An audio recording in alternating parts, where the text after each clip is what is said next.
আপনি দেখবেন যে যত দিন যাচ্ছে ততই কিন্তু পরিস্থিতি ঘোলাটে হচ্ছে।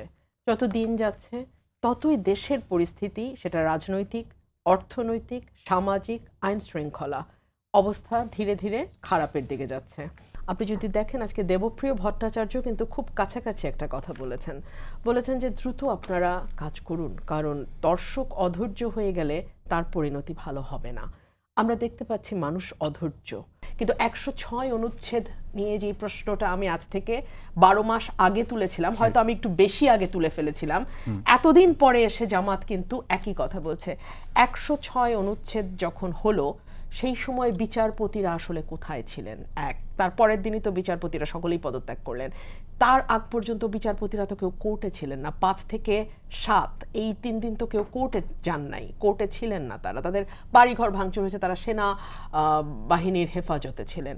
২ হলো সেখানে হিয়ারিং হয় নাই, কোনো লয়ারের সিগনেচার নাই অ্যাটর্নি জেনারেল ছাড়া।